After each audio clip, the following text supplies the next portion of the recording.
Hello, welcome to रिजन NET JRF classes. इस video में हम बात करेंगे एग्ज़ाम एनालिसिस जो कि हुआ है 12 और 13 अक्टूबर यानी कि आज का जो पेपर हुआ है उसका हम एनालिसिस करेंगे। पेपर 1 का शिफ्ट 1 और 2 दोनों की एनालिसिस इस वीडियो में है, तो आप इस वीडियो को एंड तक देखिएगा, ठीक है। और चैनल को सब्सक्राइब कर दीजिए अगर आपने अभी तक चैनल को सब्सक्राइब नहीं किया है तो। और आगे बढ़ने से पहले एक छोटी सी जानकारी आप लोगों के लिए कि इस चैनल पे वीडियोस लेक्चर दिए जाते हैं। पेपर 1, पेपर 2 इकोनॉमिक्स के PYQs सॉल्व किए जाते हैं। इस पर आपको वीडियो प्रोवाइड की जाती है पेपर 1, पेपर 2 के करंट अफेयर्स और फ्री PDF नोट्स। अगर आपको चाहिए तो आप मेरे टेलीग्राम चैनल को सब्सक्राइब कर सकते हैं, डिस्क्रिप्शन में लिंक है। और इस चैनल को भी सब्सक्राइब कर दीजिए if you are new to this channel, और ज़्यादा से ज़्यादा शेयर कर दीजिए और लाइक भी कर दीजिए, ठीक है। तो हम अब एनालिसिस करते हैं जो कि कल यानी 12 अक्टूबर को हुआ था। पेपर 1 का शिफ्ट 1 और 2 का दोनों का एक साथ है, ये मैंने मर्ज कर दिया है।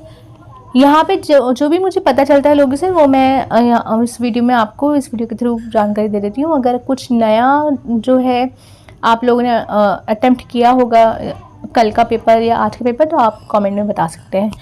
तो पॉलिसी से बहुत ज़्यादा क्वेश्चंस बन रहे हैं और हमने देखा है कि हर शिफ्ट में ये पूछा जा रहा है, ठीक है, फॉर्मल और इनफॉर्मल पॉलिसीज़।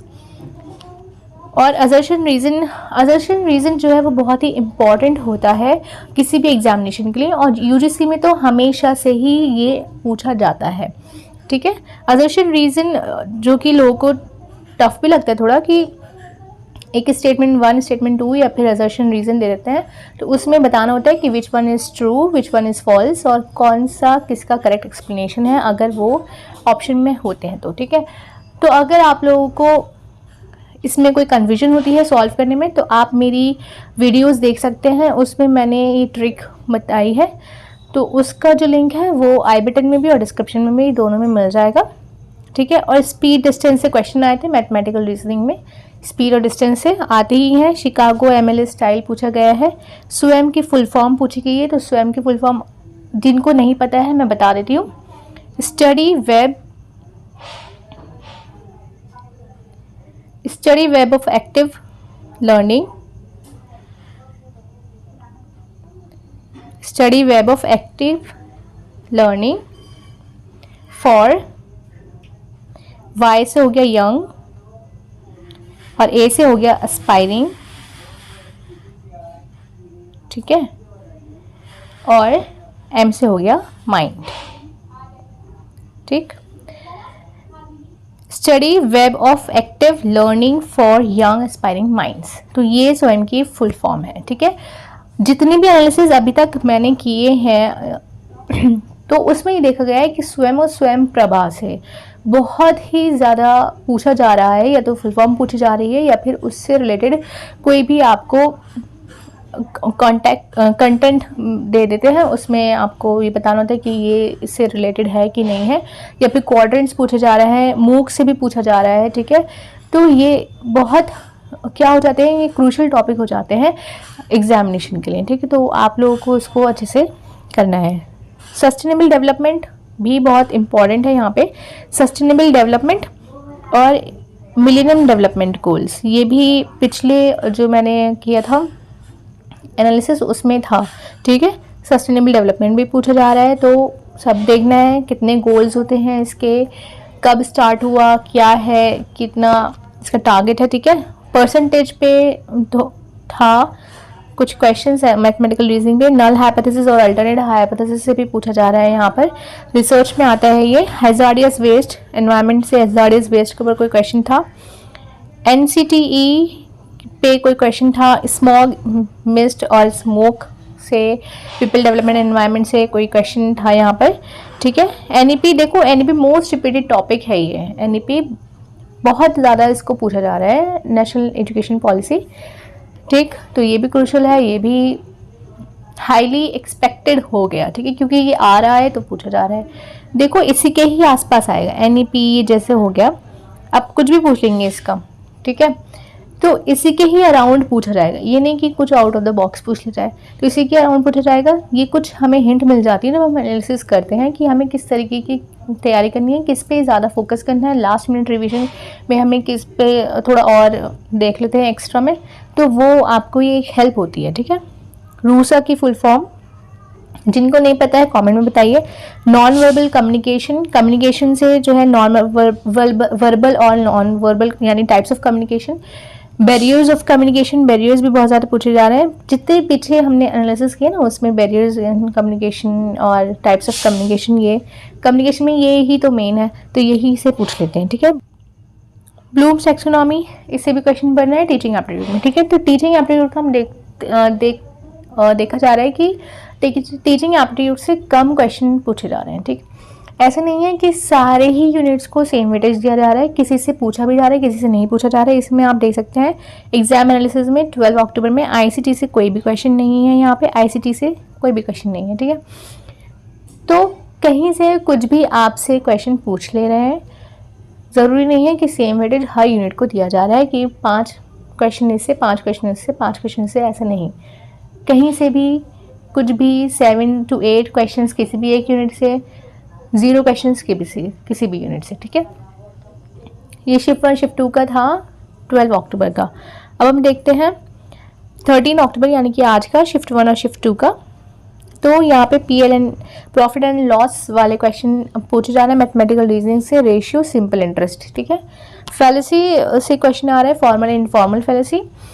ठीक है, इंडियन लॉजिक से भी आया है, न्याय पे कोई क्वेश्चन था, यूजीसी से भी कोई क्वेश्चन था। अब देखो यहाँ पे आईसीटी से पूछ लिया गया रैम और रोम।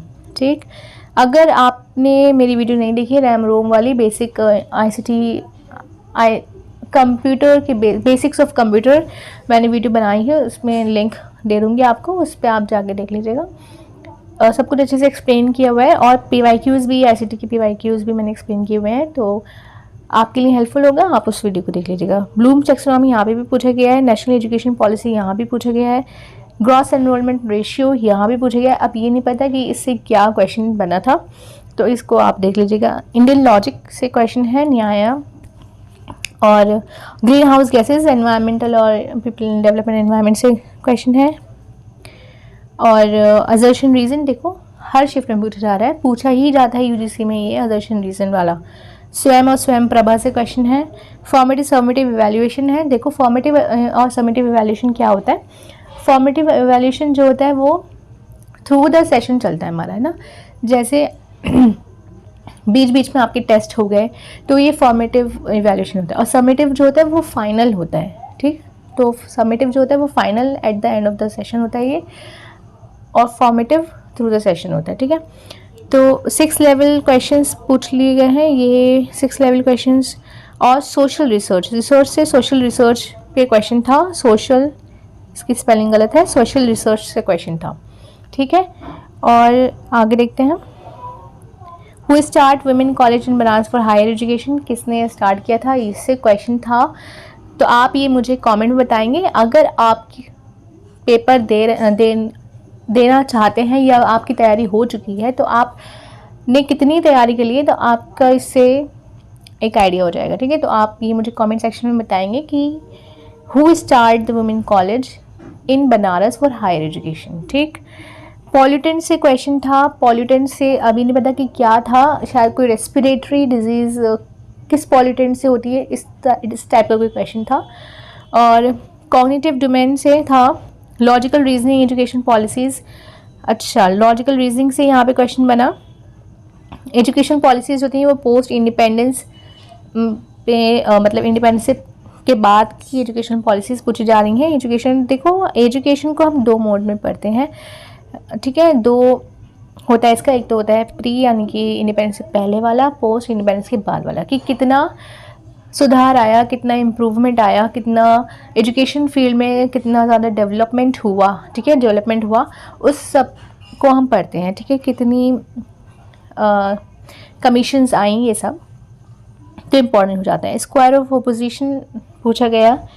अब यहाँ पे कुछ ये इस तरह का कुछ नंबर सीरीज दे रखा था और इसमें ऑड फाइंड करना था। ठीक है, अभी देखो ये जो है 5, 10, 17, 24 और ये 56 से मुझे यहाँ पे गलत लग रहा है, आई थिंक यहाँ पे 37 होगा, ठीक है, या शायद 37 होगा। आप लोग मुझे बताइए अगर आपने पेपर अटेम्प्ट किया है आज वाला सेकंड शिफ्ट का, कि ये 56 था या 37 था। तो मैं इसको 37 लेकर ही मैं इसको सॉल्व कर रही हूँ। 5 और 10 के बीच का क्या डिफरेंस है, यहाँ पर 5 है, ठीक है, यानी 5 में जब हम +5 करेंगे तो वी विल गेट 10, और 10 17 - 10 जब हमने गैस उस यहाँ पे आया, तो 10 में हम +7 करेंगे तो 17। अभी देखो 5 और 10 के बीच का जो डिफरेंस है वो क्या है, 2, ठीक है, जितना आगे बढ़ते जाएंगे 2 का डिफरेंस बढ़ता जाएगा, ठीक। अब यहाँ पर हम इसको माइनस करेंगे, 24 - 17, तो ये हमारा जो आएगा यहाँ पर ये 17 ही आया, ठीक है। तो यहाँ पर ये सीरीज़ गलत हो जाती है। अभी देखो 24 और 17, तो यहाँ पर ये क्या होना चाहिए था, +2 हम इसमें करेंगे तो ये 9 होना चाहिए था 7 की जगह, ठीक है। और यहाँ पर 24 और 37 के बीच का डिफरेंस क्या होना चाहिए, फिर 11 होना चाहिए, है ना। तो यहाँ पर +11, ठीक है। तो यहाँ 24 जो है वो ऑड है, 24 जो है वो ऑड है, तो यहाँ 24 की जगह क्या होना चाहिए था, 26। तभी तो हम 37 - 26 करेंगे तो +11 आएगा, ठीक है। तो ये था यहाँ पर। आप मुझे एक बार कंफर्म कर दीजिएगा कि ये 56 ही था 24 के बाद, ये 37 था। आई थिंक ये 37 ही होगा, क्योंकि 56 का कोई चांस नहीं है यहाँ पे, ठीक है। इसके अलावा भी अगर आप लोगों को और क्वेश्चंस भी हैं तो आप मुझे वो कमेंट कर सकते हैं, और चैनल को सब्सक्राइब नहीं किया तो चैनल को सब्सक्राइब भी कर सकते हैं, शेयर भी कर सकते हैं ज़्यादा से ज़्यादा, और लाइक भी कर दीजिए, ठीक है। Thank you.